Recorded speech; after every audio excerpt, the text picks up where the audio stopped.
सतगुरुदेव की जय। शिखा का रिजर्वेशन जिस बोगी में था उसमें लगभग सभी लड़के ही थे। टॉयलेट जाने के बहाने शिखा पूरी बोगी घूम आई थी। मुश्किल से 2 या 3 औरतें होंगी। मन अनजाने भय से कांप सा गया।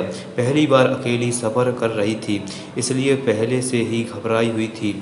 अतः खुद को सहज रखने के लिए चुपचाप अपनी सीट पर मैगजीन निकाल कर पढ़ने लगी। नवयुवकों का झुंड जो शायद किसी कैंप जा रहे थे, के हंसी मजाक चुटकुले उसकी हिम्मत को और भी तोड़ रहे थे।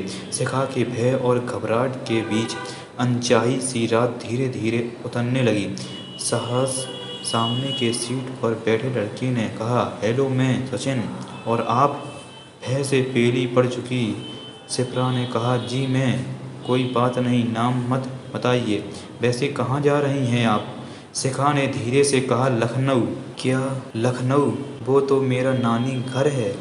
इस रिश्ते से तो आप मेरी बहन लगी।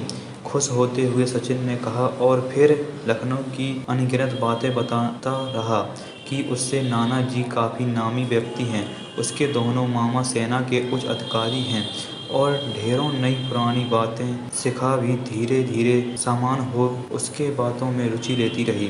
रात जैसी कुंवारी आई थी वैसे ही पवित्र कुंवारी गुजर गई। सुबह शिखा ने कहा, लीजिए, मेरा पता रख लीजिए, कभी नानी घर आइए तो जरूर मिलने आइएगा। कौन सा नानी घर है बहन? वो तो मैंने आपको डरते देखा तो झूठ मूठ के रिश्ते गढ़ता रहा। मैं तो पहले कभी लखनऊ आया ही नहीं, और मैं तो अपने गुरुजी संत रामपाल जी महाराज जी के दर्शनों के लिए हिसार जा रहा था। क्या? चौंक उठी शिखा। बहन, ऐसा नहीं है कि सभी लड़के बुरे ही होते हैं, कि किसी अकेली लड़की को देखा नहीं कि उस पर गिद्ध की तरह टूट पड़े। हम में भी तो पिता और भाई भी होते हैं। काश इस संसार में सब ऐसे हो जाएं, ना कोई अत्याचार, ना विचार, भय मुक्त समाज का स्वरूप हमारा देश, हमारा प्रदेश, हमारा शहर, हमारा गांव, जहां सभी बहन बेटियों खुली हवा में सांस ले सकें, निर्भय होकर कहीं भी कभी भी आ जा सकें, जहां हर कोई एक दूसरे का मददगार हो। कहे कर प्यार से उसके सर पर हाथ रख मुस्कुरा उठा सचिन। शिखा सचिन को देखती रही, जैसे कि कोई अपना भाई उससे विदा ले रहा हो।